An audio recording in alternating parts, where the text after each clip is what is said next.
जी, तो हम बात कर रहे थे कि हम प्रेपोजिशंस करेंगे। उसमें कुछ चीज़ें जो हैं वो इजी हैं, कुछ मुश्किल हैं।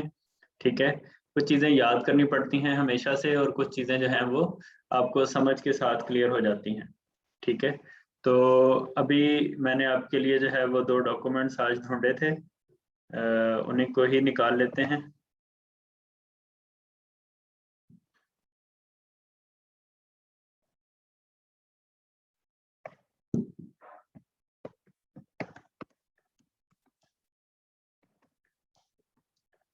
ये 5 नंबर का क्वेश्चन आता है, इसमें फिल इन द ब्लैंक्स होते हैं, ये एमसीक्यूज होते हैं, लेकिन ये लॉन्ग क्वेश्चंस में आता है।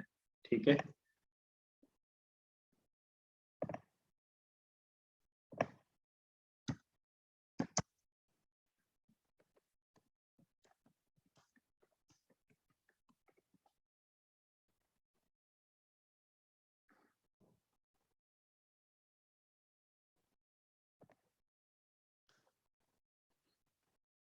ले जी। अच्छा, सबसे पहले तो हम बात कर लेते हैं व्हाट आर प्रोपोजिशंस। तो आप में से किसी को आइडिया है तो वो हैंड रेज करे, और उसके बाद फिर मैं आपसे थोड़ा सा आइडिया लेने के बाद आपको एक्सप्लेन करूंगा कि प्रेपोजिशंस होती क्या है असल में। मैंने पहले भी एक क्लास में आपको बताया था, फर्स्ट क्लास थी आई थिंक।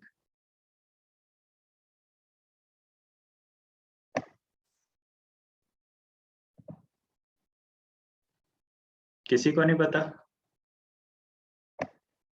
जी शहबाज साहब आप बताएं। अस्सलाम वालेकुम सर। जी वालेकुम सलाम। सर आई थिंक ये कनेक्शन होता है बिटवीन सब्जेक्ट एंड ऑब्जेक्ट का, like cup is on the table ऊपर है, cup is under the table नीचे है। कनेक्शन दिखाता है आई थिंक सर, या प्लेसमेंट टाइप इस तरह की कोई चीजें। जी आप सही कह रहे हैं, प्रेपोजिशंस ऐसी चीजें होती हैं जो बजाते खुद कुछ मानी नहीं रखती। मिसाल के तौर पे आप कहते हैं कि पर, तो पर का कोई मतलब नहीं है, इसी तरह का भी कोई मतलब नहीं है। आप मुझे कहेंगे का, तो मैं कहूँगा क्या का। जी सर। ठीक है, तो इसी तरीके से कुछ ऐसी प्रपोजिशन होती है जिनका मतलब भी होता है, जैसे नीचे ऊपर दाएं बाएं। दाएं बाएं तो नहीं होती, नीचे और ऊपर प्रपोजिशन होती है। ठीक है, लेकिन पर का कोई मतलब नहीं है, में का कोई मतलब नहीं है अकेला। वह मुख्तलिफ लोगों के साथ, मुख्तलिफ चीज़ों के साथ, मुख्तलिफ वर्ड्स के साथ मिलकर उनको मीनिंग देती हैं। ठीक है, तो वो हमें सेंस ऑफ प्लेस भी बता सकती हैं, वो हमें सेंस ऑफ टाइम भी बता सकती हैं, और सेंस ऑफ मोमेंट भी बता सकती हैं कि कोई चल रहा है या नहीं चल रहा। ठीक है, तो ये 3-4 चीज़ें जो हैं हमें बताती जी हैं। इसके अलावा एक और चीज़ बताई जाती है, वो ये बताई जाती है कि अक्सर वर्ब्स जो होते हैं उसके साथ एक प्रेपोजिशन ही लगती है। मिसाल के तौर पे आप कहते हैं एम एट द बर्ड, परिंदे पर निशाना बांधना। तो एम ऑन द बर्ड नहीं होता न, सोचने में तो यही बंदा कहेगा कि पर का मतलब ऑन होता है, तो एम ऑन, परिंदे के ऊपर निशाना निशाना बांधा। ठीक है, लेकिन असल में जो लैंग्वेजेस होती हैं, उर्दू हो, इंग्लिश हो, अरेबिक हो, पर्शियन हो, फ्रेंच हो, कोई भी लैंग्वेज हो, तो वो असूल फॉलो करके लैंग्वेज नहीं बनती। लैंग्वेज लोगों के बोलने से बन जाती है, उसके बाद फिर असूल लोग खुद बनाते हैं, ग्रामर खुद बनाते हैं सीखने के लिए, नए सीखने वालों के लिए। ठीक है, आपने भी देखा होगा कि जैसे एक बच्चा है वो ग्रामर पढ़ता है, उसे बताया जाता है कि वर्ब क्या होता है, सब्जेक्ट क्या होता है, नहीं बताया जाता, वो ऑटोमेटिकली सीखता है। इसी तरह जब पहले इंसान ने इंग्लिश लैंग्वेज बोली थी, तो उसने कोई असूल या कोई फार्मूला बना के नहीं बोली थी, उसने बस अपनी बात कम्युनिकेट करने की कोशिश की। वो बात जो है वो कम्युनिकेट हो गई तो दूसरे ने भी कोशिश की, तीसरे ने भी कोशिश की, हत्ता कि अब हमारे साथ राय अहमद साहब और शहबाज अली साहब और फैसल जो हैं, ये सारे लोग कोशिश कर रहे हैं कि ये अपनी बात इंग्लिश में कम्युनिकेट करें। तो यही कोशिश जो है वो मिलती जुलती जुबान के अंदर जो है वो की जाती है। तो इसलिए आप कहें कि एम एट द बर्ड क्यों है, एम ऑन द बर्ड क्यों नहीं है, तो ये इसलिए है कि पहले आदमी ने ही ऐसा बोला था। तो अब वो अगर किसी असूल के तहत नहीं आ रहा तो हमें ऐसे ही याद करना पड़ेगा, क्योंकि ये एक स्टैंडर्ड बन चुका है, डिक्शनरीज में आ चुकी हैं चीज़ें। ठीक है, तो ये एक तरह की कह लें कि धांधली कह लें या कुछ भी कह लें, लेकिन ये आपको जो है प्रपोजिशंस में करना पड़ता है। ठीक है, कुछ प्रपोजिशंस होती हैं जिसका असूल मरतब होता है। मिसाल के तौर पे ऑन, मैं कहता हूँ book is on the table. अब कोई भी चीज टेबल के ऊपर होगी तो ऑन ही कहेंगे, ठीक है। अगर मैं कहता हूँ book is under the table, तो अंडर ही कहेंगे हर केस के अंदर। किताब हो, टेबल हो, बेड के नीचे झाड़ू पड़ा हुआ हो, या टेबल के नीचे किताब पड़ी हो, या छत के नीचे जो है वो आदमी फिर रहा हो, हर केस के अंदर हम एक असूल है कि इस चीज को हम कहेंगे कि ये इसके अंडर है या ये इसके ऊपर है।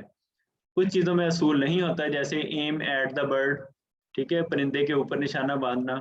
अब ऊपर की इंग्लिश या तो अबव होती है या ऑन होती है, पर की इंग्लिश, लेकिन ये एट द वर्ड कहाँ से आ गया, ये चीजें जो हैं ये जरा डिफिकल्ट होती हैं। तो ये आप लोगों को याद करनी पड़ेंगी कि इस वर्ब के साथ कौन सी प्रेपोजिशन लगती है, और बाकी जो असूल हैं वो हम देख लेते हैं। ठीक हो गया। अच्छा, ये कुछ प्रेपोजिशंस होती हैं, इन, इन, ऑन, एट, इन, ऑन, ये सारा आपको पता है, डाउन, अलोंग, अक्रॉस। इसमें कुछ ट्रिकी चीजें होती हैं, कुछ नहीं ट्रिकी होती। अच्छा, इनकी 5-6 किस्म की प्रेपोजिशंस हो सकती हैं। एक तो होती है टाइम की प्रेपोजिशन। आप बताते हैं कि कितने बजे आया था, 5:15 पर, 1990 में, और 2014 से। ये तीन डिफरेंट हैं। सिंस 2014, 2014 से, ठीक है। ऑन 5 o'clock, 5 बजे, ठीक है। इन टाइम, वक्त पर, ठीक हो गया। तो ये टाइम की प्रपोजिशन इस तरह से होती हैं। फिर प्लेस की होती हैं कि किस जगह पे पड़ा हुआ है, ऊपर पड़ा है, नीचे पड़ा, दाएं पड़ा, बाएं पड़ा, ठीक है। फिर मूवमेंट की होती हैं कि अगर कोई चीज मूव कर रही है तो उसको कैसे शो करना है कि वो दूसरी चीज के अकॉर्डिंगली किस तरह से मूव कर रही है। तो उसके लिए आप कहते हैं pass by the table, I pass by the table, ठीक है। इसी तरह कुछ चीजें ऐसी होती हैं जिनके साथ आप एजेंट या इंस्ट्रूमेंट या डिवाइस को शो करते हैं। Doctor checked me by his stethoscope, ठीक हो गया, विद विद एन इंस्ट्रूमेंट, ठीक हो गया। तो इस तरह की चीजें जो हैं ये एजेंट के साथ होती हैं। अच्छा, फिर कुछ प्रेपोजिशनल फ्रेज होते हैं, in time, on time, in love, I am in love with someone, ठीक है, वगैरह वगैरह वगैरह। तो ये 5-6 किस्में होती हैं। अब हम इनको जो है अलग अलग देख लेते हैं।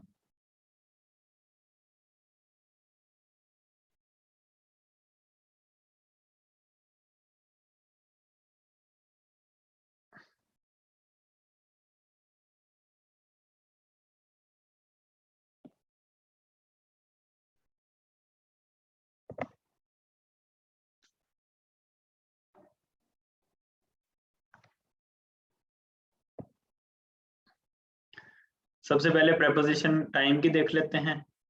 टाइम के अंदर 3-4 जो चीजें मशहूर हैं वो ये हैं, ऑन, एट, इन और सिंस, फॉर, वगैरह वगैरह, ठीक है। तो ऑन का जैसे मैंने बताया कि किसी खास दिन की बात करनी है कि उस दिन ये हुआ, तो हम कहेंगे ऑन मंडे, ठीक है। अगर हमने खास टाइम की बात करनी है एग्जैक्टली, तो हम कहेंगे एट 6 PM। अगर हमने किसी साल की बात करनी है तो इन 1999, ठीक है। यही किस्में होती हैं ना, या तो टाइम एक दिन का होता है, या एक हफ्ते का होता है, या किसी महीने का होता है, या किसी साल का होता है। तो जो घंटे वाला टाइम है उसे हम एट कहते हैं। जो किसी डे ऑफ वीक है उसे ऑन कह देंगे। जो आपका कोई सीजन है या कोई मंथ है या कोई साल है तो उसे इन कह देंगे। अब कुछ चीजें हैं जो पीछे से चलती आ रही हैं, मिसाल के तौर पे मैं 2014 से क्रिकेट खेल रहा हूँ, तो ये 2014 से लेके 2021 तक एक कॉन्टिन्यूस काम है। तो इसके साथ हम सिंस या फॉर लगा देते हैं, ठीक है। अब सिंस कहाँ लगता है और फॉर कहाँ लगता है, वो आपने जो है बचपन से पढ़ा होगा। सिंस लगता है पॉइंट ऑफ टाइम के ऊपर कि 1990 से सिंस 1999। लेकिन अगर मैं ये इस बात को इस अंदाज से कहूँ कि मैं 7 साल से खेल रहा हूँ, तो फिर फॉर लगेगा, फॉर 7 years, यानी पीरियड ऑफ टाइम, ठीक है। तो ये बेसिक बेसिक सी चीजें हैं, ये आपने पहले भी बहुत बार पढ़ी होंगी। अच्छा, फिर from this month to this month कर सकते हैं, फ्रॉम टू अनटिल। ये सारी चीजें जो हैं ये दो डिफरेंट टाइम्स के पीरियड्स को अगर शो करना है, फ्रॉम 1999 टू 2021, तो ये आप इस तरह से इसको शो कर सकते हैं। ठीक है, आई थिंक ये बड़ी सिंपल सी चीजें हैं। ये अगर आपको इस टाइम की प्रेपोजिशन में कोई कंफ्यूजन है तो आप पूछें।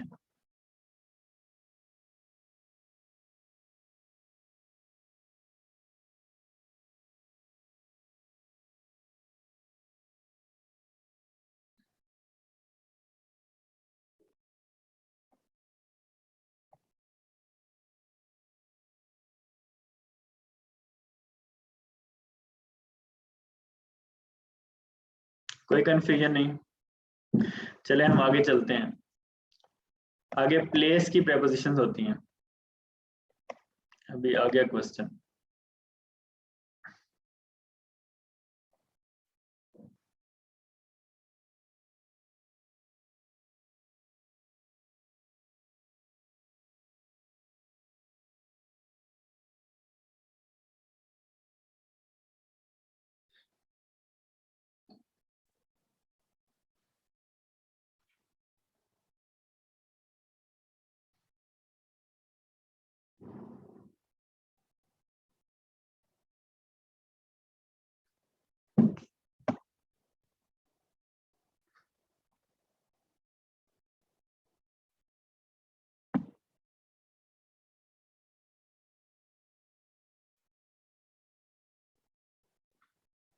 अच्छा, ऑन टाइम और इन टाइम के बारे में क्वेश्चन पूछा है नीलम ने कि ऑन टाइम कहाँ आता है और इन टाइम कहाँ आता है। ठीक है, ये थोड़ा सा ट्रिकी सा बिजनेस होता है, इसे हम देख लेते हैं।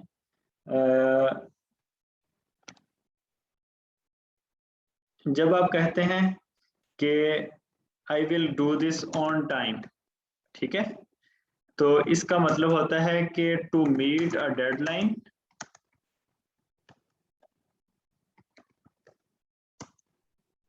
इन गिवन टाइम फ्रेम। इसका एग्जैक्टली मतलब ये होता है कि मुझे 6 बजे का टाइम फर्ज करे दिया गया है, ठीक है, तो मैं 6 बजे भी पहुंच सकता हूँ, 5:55 पे भी पहुंच सकता हूँ, ठीक है, लेकिन मैं 6 बजे से ज्यादा लेट नहीं होऊंगा। तो मैं कह दूंगा कि I will be there on time. ठीक हो गया, यानी कि जो तुमने टाइम दिया है उस टाइम के बिल्कुल ऊपर मैं जो है वो पहुंच जाऊंगा।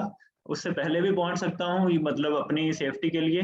ये एग्जैक्टली जो है ये कोई ऐसे नहीं है कि मैं पूरे 6 बजे ही पहुंचूंगा। लेकिन जब इन टाइम कहा जाता है तो इसका मतलब होता है कि एग्जैक्टली एट दैट टाइम। ठीक है, exactly at that time before the given time. चले नीलम, माइक ऑन करें और ये एक्सप्लेन करें जो मैंने बात बताई है अभी।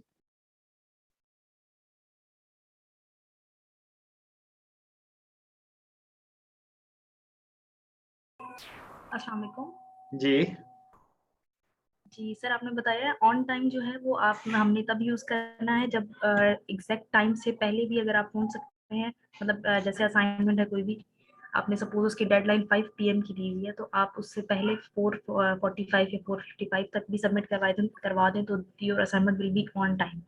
और इन टाइम तब होगा जब आप एग्जैक्ट 5 PM पे ही सबमिट करवाते हैं, तो वो चीज आपकी इन टाइम, वहां पर हम इन टाइम कह रहे हैं। ठीक है, थैंक यू।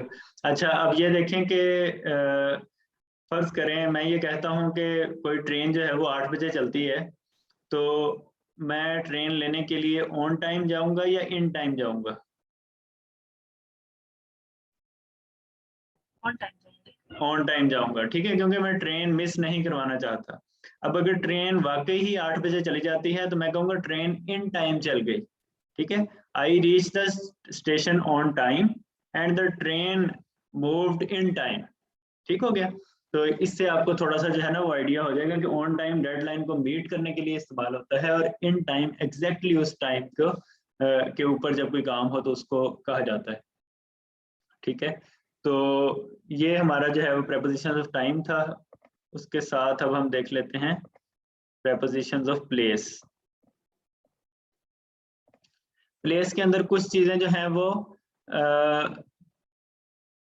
इन इन और इन साइड का जो फर्क है वो थोड़ा सा समझना होता है, वो मैं आपको एक पेंट निकाल के ना उसके अंदर एक पिक्चर बना के दिखा देता हूँ, ठीक है। ये जी एक कमरा है और एक ये कमरा है,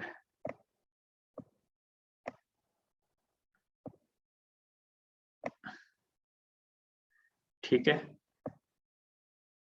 अगर मैं कहूँ कि एक मक्खी या एक वास्प जो है ये कमरे के अंदर है, ठीक है, और इधर भी मैं कहूँ कि ये कमरे के अंदर है, तो इन कहाँ लगेगा और इन साइड कहाँ लगेगा, कौन बताना चाहेगा?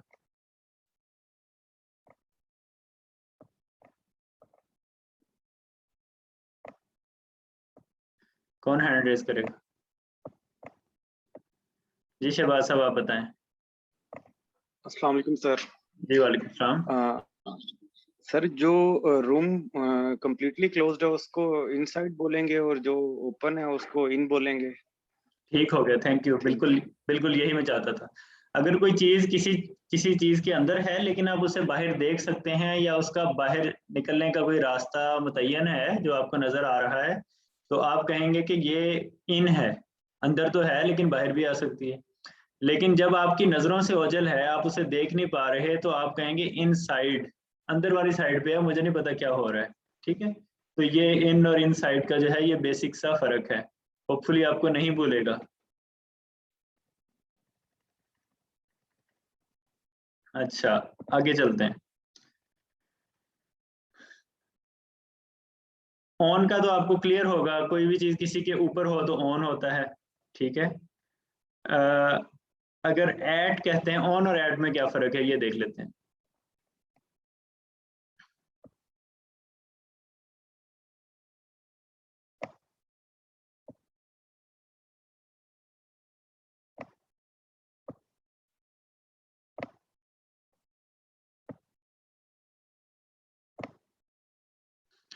अच्छा जी, अब ये देखेंगे एक छोटी सी मक्खी है जो एक कमरे के ऊपर है, तो उसे हम कहेंगे ऑन, ठीक है, ऑन, बिल्कुल कमरे के ऊपर है। लेकिन एक मक्खी है जो बिल्कुल कमरे के पास आ चुकी है, ठीक है, तो हम कहेंगे इट इज नियर या it is at the room, ठीक है। ये बिल्कुल ही उसके ऊपर नहीं आई, ये थोड़ा सा उसकी जनरल विसिनिटी में है, उसके हमसाये में है, ठीक है। तो हम ये कह सकते हैं कि कमरे पर पहुंच गई है, ट्रेन स्टेशन तक आ गई है, ठीक है। तो इस तरीके के साथ जो है वो हम ऑन और एट का फर्क करते हैं, यानी कि जो सरफेस के ऊपर चीज होगी वो ऑन होगी, और जो थोड़ा सा करीब होगी उसके उसे कहेंगे ऐट। मिसाल के तौर पे मैं ये कहूँगा कि वो गली के कोने पे इंतजार कर रहा है, ठीक है, लेकिन मैं ये कहूँगा कि वो बिल्कुल दरवाजे पर खड़ा है, ऑन द डोर। यानी गली का कोना एक बहुत बड़ी चीज है जहां वो इंतजार कर सकता है, लेकिन एक एग्जैक्ट जगह जो है वो दरवाजा है, ठीक है। यानी एट एग्जैक्टली जो है लोकेशन के लिए, सॉरी, कह सकते हैं कि उसके राउंड अबाउट में जहाँ खड़ा है, और ऑन कहते हैं जो बिल्कुल उस जगह पे आ चुका हो। अच्छा जी, अब ओवर और अबव का एक मसला होता है हमारे दोस्तों को, कि एक चीज होती है,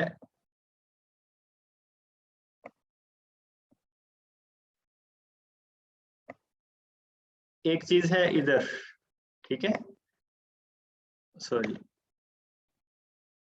ये कमरा है फर्ज करें, और एक चीज है इधर, और एक चीज है ऐसे मूव करती हुई इधर आई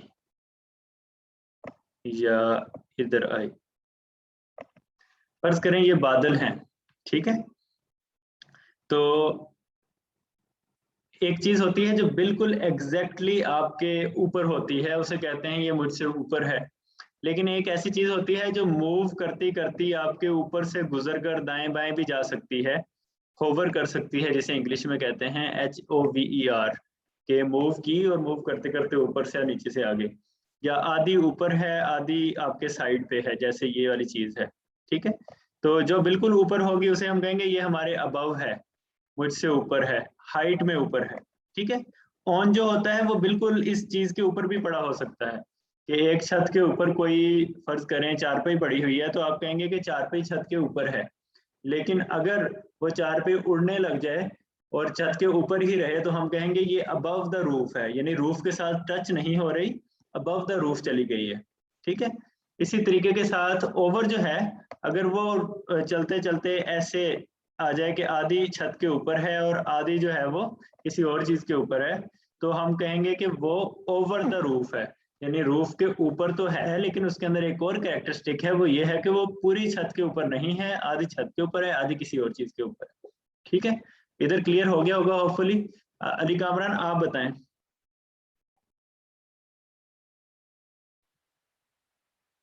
सर जी वालेकुम सलाम। सर मैंने वो लास्ट वाला पूछना था, वो नॉक्स एट द डोर होता है ना सर, तो दरवाजे की आप मिसाल जैसे दे रहे थे। अली कामरान, हम जो अभी डिस्कस कर रहे हैं उसका हमें बताएं कि अभी क्या पढ़ा है हमने। अभी हमने सर ऑन का, अबव का और ओवर का पढ़ा। जी ये बताएं कि अगर कोई चीज छत के ऊपर पड़ी हुई है तो उसे क्या कहेंगे। छत के ऊपर पड़ी हुई है तो सर उसको ऑन कहेंगे, अगर वो थोड़ी सी हवा में है तो जी उसको अबव कहेंगे, जी और अगर वो आधी छत के ऊपर है और आधी किसी और चीज के ऊपर है तो उसे ओवर कहेंगे। जी। अच्छा, मैंने जब ये बताया था कि किसी चीज की जो है वो प्रेपोजिशंस की टाइप्स हैं 4-5, तो आपने वो सुना होगा। जी सर। तो मैंने ये कहा था कुछ टाइम की प्रेपोजिशंस होती हैं, कुछ प्लेस की होती हैं, और कुछ प्रेपोजिशंस ऐसी होती हैं जो वर्ब्स के साथ वैसे ही आ जाती हैं, जैसे एम एट द डोर। जी सर। तो ये आपका जो नॉक एट द डोर है, ये बिल्कुल वही चीज है कि जो वर्ब के साथ आती है, इसका प्लेस या टाइम के साथ कोई ताल्लुक नहीं है। ये सिर्फ एक ही वर्ड है जो दो मुख्तलिफ सेंसेस में यूज हुआ है। अगर वो प्लेस की सेंस में यूज होगा तो उसका यूज वैसा ही होगा जैसे मैंने बताया है आपको, और अगर वो वर्ब के साथ यूज होगा तो वो वैसा होगा जैसा आपने बताया है, नॉक एट द डोर। ठीक है। ठीक है सर। अच्छा, थैंक यू। चलें जी, अगला देखते हैं।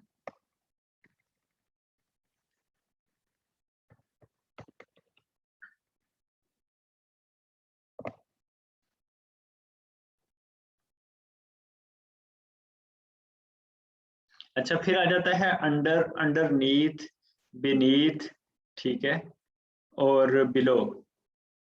ठीक है, इसमें जो अंडर होता है वो तो सिंपल वाला अंडर है, किसी चीज के नीचे चला गया।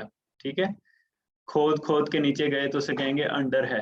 ठीक है, टनल के नीचे चले गए या बिस्तर के नीचे चले गए।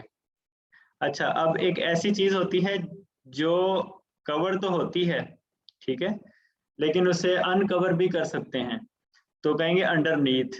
जैसे किसी कंबल के नीचे कोई जाए तो वो नीचे भी होता है, और कंबल को अगर उठा दिया जाए तो वो नंगा भी हो जाएगा। ठीक है, तो उसे कहेंगे ये अंडरनीथ द ब्लैंकेट है, यानी इसमें कोई फर्क नहीं है अंडर जाने में। एक चीज है, आप अंडरग्राउंड जाते हो, फर्ज करो सीढ़ियां उतर के बेसमेंट में जाते हो, तो आपको खुद बाहर आना पड़ेगा। हम छत को तोड़ के आपको बाहर नहीं निकाल सकते इन नॉर्मल सर्कमस्टांसिस। हाँ, अगर जल्जला आ जाता है, खुदा ना खास्ता, या आप कुछ और मसला होता है, तब छत तोड़ी जाती है, लेकिन इन जनरल सेंसेस जो है, जब आप किसी बेसमेंट में जाते हो तो आपको खुद वापस आना पड़ता है। खरगोश अगर किसी बिल में जाता है तो उसे खुद बाहर निकलना पड़ता है। ठीक है, तो इसे कहेंगे ये अंडरग्राउंड है, यानी ये अपने विल से गया है और ये बाहर आएगा। लेकिन जो कंबल के नीचे सो रहा है या कोई चादर लेकर सो रहा है, उसको अगर हमने निकालना हो तो हम आराम से चादर को, कंबल को हिला के उसको बाहर निकाल सकते हैं, बल्कि वो बाहर नहीं निकलेगा, वो अपनी जगह पे पड़ा रहेगा, हम सिर्फ उसके ऊपर वाली चीज हटा देंगे। तो इसको हम कहते हैं अंडरनीथ। ठीक है, अंडर और अंडरनीथ का फर्क अगर क्लियर हो गया है तो हमें अस्मा शफीक साहबा आप बताएं माइक ऑन करके। अस्सलाम वालेकुम सर। जी वालेकुम सलाम। सर अंडरनीथ और अंडर में ये डिफरेंस होता है कि अंडरनीथ हम उस चीज के लिए कहते हैं कि जिसको अगर हम खुद से हटा भी दें तो कोई मसला नहीं है। जैसे फॉर इंस्टेंस कोई ब्लैंकेट है या कोई शीट है, तो उसके नीचे अगर कोई है तो उससे हम कहेंगे अंडरनीथ है। लेकिन अंडर का मतलब जो होता है वो होता है कि किसी ऐसी कंक्रीट या किसी ऐसी चीज सॉलिड चीज के नीचे होना कि जिसमें से आपको निकलने के लिए उसको हम तोड़ नहीं सकते, आपको खुद बाहर आना पड़ेगा। बिल्कुल बिल्कुल ठीक है, थैंक यू। अच्छा, अब एक तीसरी किस्म जो है वो निकल आती है बिलो। बिलो जो होता है वो इस तरह नहीं होता कि वो कोई चीज एग्जैक्टली किसी के नीचे आएगी तो उसे कहेंगे कि वो बिलो है।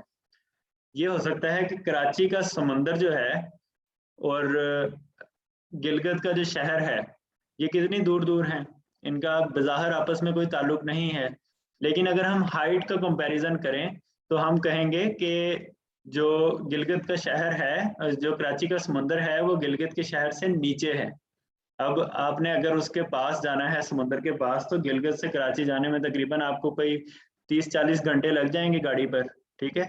जहाज पर भी आपको 1.5 घंटा लग जाएगा कम से कम। लेकिन वो एक दूसरे के साथ जुड़े हुए तो नहीं हैं, आसपास तो नहीं है, जैसे हम कहते हैं कि टेबल के नीचे है। लेकिन कोई भी चीज कहीं भी किसी से नीचे हो तो उसे कहते हैं दिस इज बिलो, ठीक है। यानी उसका शर्त नहीं है कि वो उसके पास ही रहे तो वो बिलो होगा, ठीक है। तो मिसाल के तौर पे अमेरिका में नियाग्रा फॉल्स है, हम कह सकते हैं कि हमारा ग्वादर जो है उसका सी लेवल लो है और नियाग्रा फॉल का हाई है, तो हम कह सकते हैं कि ग्वादर जो है वो बिलो नियाग्रा फॉल कह सकते हैं, ठीक है। तो ये छोटी सी जो है ये आपने समझनी है। फिर एक चीज होती है बीनीथ, ये जरा कम यूज होती है, इसमें आपने परेशान नहीं होना कि ये अजीबोगरीब सा वर्ड कहाँ से आ गया। बीनीथ वो चीज होती है जिसके नीचे अगर आप हों भी ना तो आप नजर आ रहे होते हैं, आप छुपे नहीं होते, आप साया जिस तरह होता है किसी दरख्त का, तो वो बीनीथ द ब्रांचेज आएगा, ठीक है। कोई फर्ज करें एक चाय वाला खोखा है तो उसने ऊपर एक चादरों के साथ छोटी सी छत बनाई हुई है, लेकिन आप उसके वो उसके बाहर हो या अंदर हो आपको मुसलसल नजर आता जाता है, तो आप उसे कहेंगे ये बीनीथ है, किसी शेड के नीचे, किसी शटर के नीचे, किसी दरख्त के नीचे। यानी ऊपर साया भी है, ऊपर कोई चीज भी है, लेकिन इसके बावजूद आप ओपन हो, आप क्लोज नहीं हो, अनलाइक बेसमेंट, अनलाइक जो है वो कंबल या चादर जिसके अंदर आप छुप जाते हो, ठीक है, तो उसको हम बीनीथ कहेंगे। तो हम दोबारा से रिपीट कर लेते हैं। अगर कोई कंस्ट्रक्टेड चीज है जिससे खुद बाहर आना पड़ता है तो अंडर, अगर कोई ऐसी चीज है जिसे उठा के खत्म किया जा सकता है तो अंडरनीथ, अगर कोई ऐसी चीज है जिसके नीचे आप हो लेकिन नजर आ रहे हो तो बीनीथ, और अगर कोई चीज जिसका कंपैरिजन करना है वो बिलो, ठीक है जी। असमा शफीक ने कहा कि टेबल के नीचे बीनीथ होगा या अंडर होगा। अगर टेबल के नीचे से आप नजर आ रहे हैं तो आप बीनीथ होंगे, अगर कोई इस तरह का टेबल है जिसके आप नीचे हैं और बिल्कुल वो कवर है चारों तरफ से तो आप अंडर द टेबल होंगे, ठीक है। अच्छा, उसके बाद और जो आसान आसान सी हैं, ठीक है। नियर है, नियर का मतलब सबको पता है, किसी चीज के कोई चीज करीब हो तो हम कहते हैं I live near my school, I live near the market, ठीक है।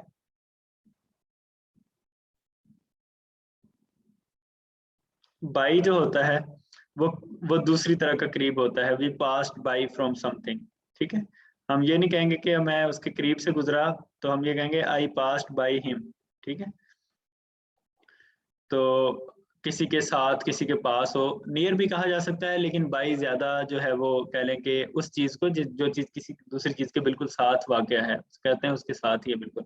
लेकिन ये नियर और बाई वाला जो है ये कम पूछा जाता है आपसे, ये इतना ज्यादा ट्रिकी है कि ये आपसे नहीं पूछा जाएगा, ठीक है।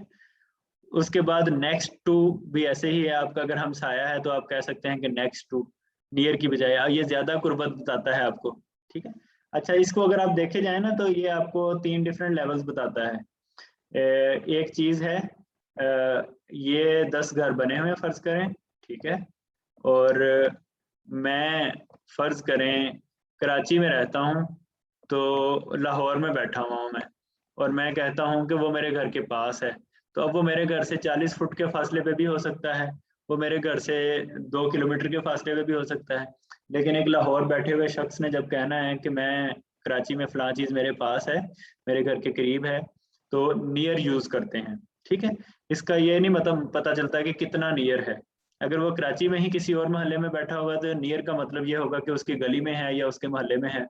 अगर वो अपनी ही गली में है और कह रहा है कि ये मेरे पास है, तो उसका मतलब होगा कि उसकी बॉडी के आसपास कोई चीज़ है, ठीक है। तो नियर जो होता है वो थोड़ा सा आर्बिट्रेरी होता है, उसका एग्जैक्टली हम अता पता नहीं बता सकते, ठीक है।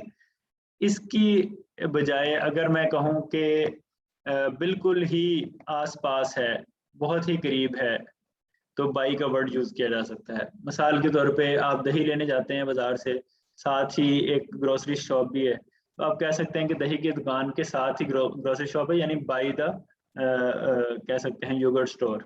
ठीक है, grocery store is by the yogurt store. लेकिन अगर बिल्कुल ही करीब है तो फिर नेक्स्ट टू आएगा। अगर आपकी दीवार के साथ जुड़ी हुई कोई चीज है तो वो कहेंगे कि he lives next to my home, या he lives next to my street, मेरी गली के बिल्कुल साथ वाली गली में रहता है। तो ये तीन डिफरेंट चीजें हैं। एडजेसेंट भी यूज कर सकते हैं नियर के लिए या नेक्स्ट टू के लिए, ठीक है, साथ जुड़ी हुई चीजों के लिए। तो ये आपकी जो है वो प्रेपोजिशन ऑफ प्लेस है। बिटवीन और अमंग का आपको पता है, बिटवीन दो अगर चीजें हों तो उसके दरमियान बिटवीन होता है। मिसाल के तौर पे between street number 1 and street number 2। लेकिन अगर काफी सारी चीजें हों तो फिर अमंग आता है। मिसाल के तौर पे अमंग मैनी स्ट्रीट्स, ठीक है। तो हम जो है वो बिटवीन और अमंग को इस तरह से यूज करते हैं। ऑपोजिट का मतलब होता है कि सामने या दूसरी तरफ, ठीक है। बाथरूम जो है वो किचन के सामने है तो ऑपोजिट आएगा। अच्छा जी, ये तो थी आसान आसान सी चीजें। अब जो चीजें याद करने वाली हैं वो आ जाती हैं, ठीक है। ये आपने याद ही करना है। इसमें अगर आप ग्रुप वाइज याद कर लें तो ज्यादा आसानी हो जाएगी। एट, एट आता है किसी को देखें, किसी की तरफ देख के हंसें, या जो है वो स्माइल दें, स्टेयर करें, तो एट का वर्ड यूज होता है। मिसाल के तौर पे ग्लांस एट, ग्लांस का मतलब होता है एक निगाह डालना, ठीक है। ग्लांस एट, किसी पर निगाह डालना। अच्छा, इस एट का जो है ना, इस वर्ब के बगैर जो है वो और मतलब होता है, वर्ब के साथ और मतलब होता है। जब आप कहते हैं एट द पुलिस स्टेशन, तो वो इसका मतलब होता है पुलिस स्टेशन के ऊपर। लेकिन जब आप वर्ब के साथ यूज करते हैं तो वो उसके साथ फिक्स होता है, उससे आप चेंज नहीं कर सकते, ठीक है। Glance at, laugh at, he laughed at me. जो गलती आप करेंगे वो करेंगे लाफ के साथ ऑन लगा देंगे, ठीक है। लाफ के साथ ऑन नहीं होता, एट होता है। इसी तरह ग्लास के साथ एट होता है, ठीक है। सिर्फ एक एक्सेप्शन होती है ग्लास के साथ, कि अगर कोई शीशे में देख रहा है तो फिर इन द मिरर आएगा, glass in the mirror, otherwise हर चीज के ऊपर एट आएगा। आप कहेंगे कि ये बड़ा मुश्किल है, ये कैसे याद रहेगा, तो ये आपको थोड़ा सा रट्टा लगा के याद करना पड़ेगा। इसका कोई भी अंग्रेज या कोई भी आपको जो है सोल्यूशन नहीं बता सकता।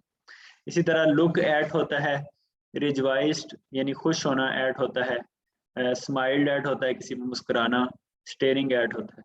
तो ये जो मैं आपके साथ चीज बाद में शेयर कर दूंगा, इसकी खास बात यह है कि इसने एक तरह की प्रेपोजिशन बता दी हुई है कि ये एक तरह की इस तरह से लगती हैं, ठीक है। आपको अलग अलग नहीं याद करनी पड़ेगी। फिर ऑफ, ऑफ कहाँ इस्तेमाल होता है, अप्रूव ऑफ, ठीक है। मैंने उसकी चीज को अप्रूव कर दिया, तो असल में तो ये होना चाहिए कि I approve his thing, his speech, लेकिन अप्रूव ऑफ हिज स्पीच होता है। ये वाली ऐसी गलती है जो अभी तक होती है। मैं देखता हूँ कि फाइल्स में बहुत सारे ऑफिसर्स ने लिखा होता है पुराने जमाने में या कभी भी, जिसके अंदर approve, I approve his opinion लिखा होता है, तो ये गलत होगा। आपने लिखना I approve of his opinion, ठीक है। I approve of his speech. Consist of तो आपने बचपन से पढ़ा है, कॉन्सिस्ट के साथ ऑफ आता है, ठीक है। स्मेल ऑफ आता है, स्मेल खुशबू के साथ भी ऑफ आता है, ठीक है। अच्छा, फिर कुछ चीजें होती हैं जिनके साथ दो चीजें आती हैं। थिंक के साथ थिंक ऑफ भी आता है, थिंक अबाउट भी आता है। अगर आपने किसी एक चीज के बारे में सोचना है तो आप कहते हैं I am thinking about a problem, ठीक है। अगर आपने कुछ ज्यादा चीजों के बारे में सोचना है तो आपने कहना है कि I am thinking of a number between 1 and 10, ठीक है। तो कई ऑप्शंस में से एक ऑप्शन सिलेक्ट करनी है। ड्रीम के साथ ऑफ आता है, ठीक है, ये आपको याद करना पड़ेगा। ये नहीं कहना कि आई ड्रीम्ड अबाउट दिस थिंग, नहीं, आपने कहना आई ड्रीम्ड ऑफ दिस थिंग। तो ये आपको मुश्किल लग रहे होंगे, लेकिन ये आपने याद करना है। अभी हम थोड़ी सी ब्रेक ले लेते हैं, उसके बाद हम वापस आते हैं और वापस ये वाली रट्टे वाली चीजें दोबारा देखते हैं।